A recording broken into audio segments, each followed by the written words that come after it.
A lot of us have that magic number in our heads for retirement. And for a ton of people, that number is something like $300,000. But what does that pile of cash actually look like in your bank account each month? Well, the answer might be a whole lot less than you're expecting. Let's break it down. So let's just get right to it. If you've worked your tail off and you've managed to save $300,000 for retirement, you're probably feeling pretty good, right? But the real question is, does that mean you're actually in good shape for the long run? I mean, for most of us, hitting a milestone like that feels like you've crossed the finish line. It's that moment of relief, thinking, okay, I did it, I'm set. There's this really powerful belief that this much money should absolutely be enough for a comfortable, worry-free retirement. But here's where the reality check kicks in. What that nest egg actually produces as your income, well, it might just shock you. See, the journey from that big number in your account to a steady monthly paycheck is where the dream meets the hard, cold numbers. Okay, so let's get into the math. We're starting with your hard-earned savings, $300,000. And hey, that's a huge achievement, no doubt about it. But let's see what happens when we actually start to draw an income from it. Now, to figure out how much you can safely spend, financial planners have used this rule of thumb for a long, long time. It's called the 4% rule. And the idea is pretty simple. You can withdraw 4% of your total savings in your first year of retirement. After that, you just adjust that amount for inflation each year. It's a strategy that was designed to make your money last for about 30 years. So, let's do the math on your $300,000. 4% of 300 grand gives you an annual income of $12,000 in that first year. And here is the number that really, really matters. When you break that down, it comes out to just $1,000 per month. That's it, $1,000 to cover everything. And that, right there, is the huge problem. Your retirement paycheck from this very common strategy is $1,000 a month.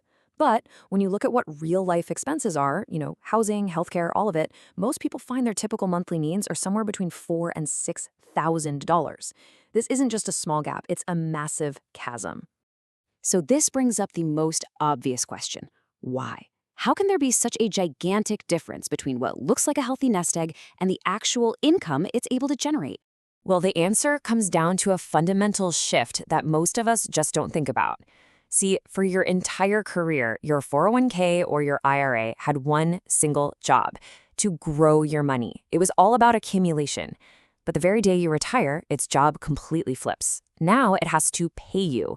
It has to shift from growing your money to distributing it. And that is a whole different world with a whole different set of rules.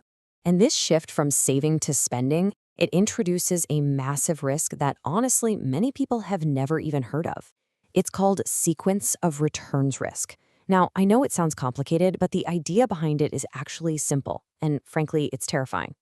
It's the danger that a big stock market drop happens right at the beginning of your retirement, because that forces you to sell your investments when they're down, which locks in your losses and can permanently cripple your savings.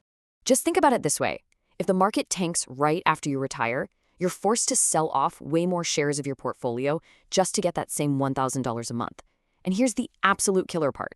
Those shares, they're gone. Forever. They can't grow back when the market eventually recovers. Those first 5 to 10 years of retirement are so vulnerable that some call it the retirement red zone.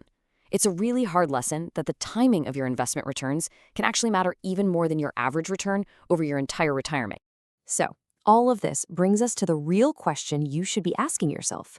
It's not just, how much have I saved, but rather, how do I turn this pile of savings into a reliable paycheck that I can actually count on, month after month, no matter what the market is doing? But here's the good news. You are not stuck with the 4% rule. Shifting your strategy away from just simple withdrawals can totally change your retirement picture. In fact, in another explainer, I actually break down how that very same $300,000 could potentially generate an income of over $4,000 per month. That's a complete game changer. The key is to really shift from a growth mindset to an income mindset. And if you're ready to see what your own savings could realistically produce as income, there's a guide linked right below in the description. It'll walk you through the process step by step. It's time to move from just hoping the market cooperates to building a truly reliable plan. Thanks for watching.